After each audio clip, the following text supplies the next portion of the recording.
Welcome to Cam Look, your daily dose of the Cincinnati Art Museum. Each weekday at 10 a.m., staff or volunteers from the Cam will highlight an artwork from the museum. So check this page every weekday at 10 a.m. for more.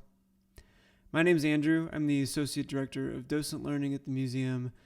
Today is my last video in a series looking at some photographs by unidentified artists, which means that we don't know who took them, the exact year they were taken, or what kind of camera the photographer used. This is a horizontal grayscale photograph called Three Women, One Nearly Erased by Photographer's Mistake, Standing in Front of Car. It's 2 7/8 by 4 1/4 inches, with thin white margins around each edge. It was given as a gift to the museum by Peter J. Cohen in 2015. In this photograph, there are 3 women standing against a dark-colored car that's parked on the side of the street in front of a house. The woman in the middle is light-skinned, wearing a knit hat with some kind of pattern. She has short dark hair, a round face, and is smiling as she looks at the camera. She's wearing a light-colored scarf over a light-colored, short-sleeved dress that's ankle-length with a thin black bow on her chest. She's clutching the ends of her scarf with both of her hands. Her right leg is bent back, with her right foot resting on the car behind her. She's wearing light-colored, closed-toed shoes. To her right is a white woman, also with short dark hair and a knit hat. She has a slender face and is smiling for the camera as well. She's wearing a somewhat dark-colored dress with a thin, striped scarf around her neck, extending down almost to her ankles. Her dress is ankle-length with white buttons down the middle from the top down to her waist. She's holding a dark-colored purse in her left hand. Her left foot is angled toe down to the ground, while her right foot is firmly on the road. The woman on the left, however, is a mystery.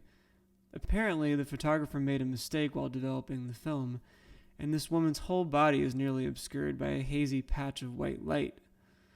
The woman's head is somewhat visible, so I can tell that she's wearing a hat like the other 2 women, but that's about as much as I can see. Behind them is a long, boxy car with 2 doors and 3 windows on each side. It looks like a Ford Model T 4-door, although this could be a different make or model since some subtle parts of the design don't look exactly like the Model T. There's a manufacturer's logo on the wheel, but it's too small for me to make out the name. Behind the car is a yard with tall grass, bushes, and trees. There's a short, narrow staircase that leads to a paved walkway up to the house, where there's another wider set of stairs up to the front door. It looks like a craftsman house with a screen door and 2 long windows on the front of the house.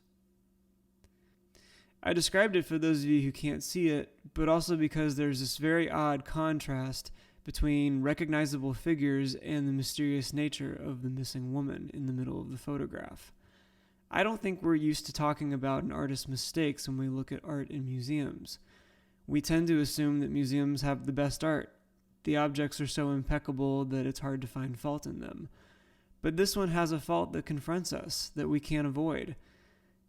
Yet I wonder if it's actually a mistake at all. Developing film can be a delicate process sometimes. Photographers have to do it in a certain order, with the right chemical balances in the solutions they use. Occasionally, there are light spots that appear once a photo is developed, but this one seems too specific to be an accident. And that makes me wonder what this photographer was up to. Maybe they wanted to cut this woman out of the photograph after taking it.